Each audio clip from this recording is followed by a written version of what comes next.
ভালো করে শুরুর আগেই শেষ হয়ে যাবে সব। টিকে থাকবে কি মহাজোট? একথা বলছি কেননা বিহার ভোটে আসন ভাগাভাগি নিয়ে জোর গোলমাল পাকিয়েছে মহাজোটে। সূত্রের খবর, ভাগাভাগির পর সব থেকে বেশি আসন গিয়েছে তেজস্বী যাদবের আরজেডির ঝুলিতে। অল্প নিয়েই তুষ্ট থাকতে হচ্ছে শতাব্দী প্রাচীন দল কংগ্রেসকে। গোলমাল তো লাগবেই। বিহার ভোটে আসন ভাগাভাগি নিয়ে চূড়ান্ত মন কষাকষি আরজেডি নেতৃত্বাধীন মহাজোটে।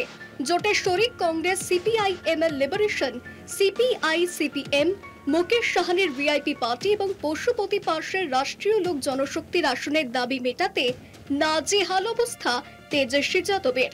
সূত্রের খবর, শরিকদের জায়গা দিতে কংগ্রেসকে বেশ কিছু ভাগের আসন ছাড়তে হচ্ছে। সবকিছু ঠিক থাকলে চলতি বছরের নভেম্বরে বিহারে নির্বাচন হওয়ার কথা। হাতে বিশেষ সময় নেই। রাজনৈতিক সূত্রের খবর, মহাগঠবন্ধনের আসন ভাগাভাগি ইতিমধ্যেই হয়ে গিয়েছে।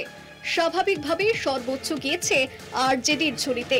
মহাগঠবন্ধনের আসন ভাগাভাগি, মোট আসন 243, আরজেডি 140, কংগ্রেস 45 থেকে 55, বাম দল 30, ভিআইপি পার্টি 10, পশুপতি পার্শ্বের দল 6। সবার আগে আসন ভাগ মিটিয়ে ফেললেও সমস্যা মিটছে না তেজস্বীদের। বামেদের দাবি অন্তত 50 আসন, মুকেশ সাহানির দাবি অন্তত 30 আসন। বিহার বিধানসভায় আসন দাবি করেছে ঝাড়খণ্ড মুক্তি মোর্চাও। কংগ্রেস বেশি আসন দাবি না করলেও তাদের দাবি পছন্দ মতো আসন। ওদিকে মহাগঠবন্ধনের শরিক হতে চেয়ে লালু প্রসাদের কাছে আবেদন করেছে আসাদুদ্দিন ওয়াসির এআইবিএম। যদি জোটে আসে তাহলে মিমকেও আসন ছাড়তে হবে। ফলে সব দিক সামাল দিতে আরজেডি হিমশিম খাচ্ছে।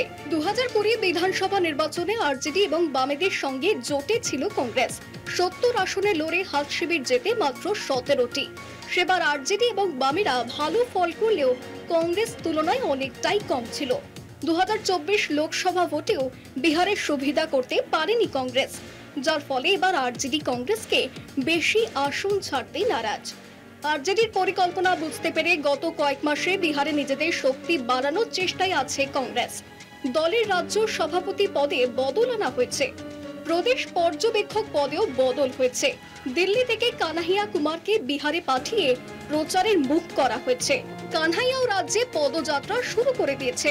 শোনা যাচ্ছে রাহুলের নির্দেশ মেনে মাত্র 45 থেকে 55 আসনেই সন্তুষ্ট থাকতে পারে শতাব্দী প্রাচীন দলটি। কলকাতা টিভি।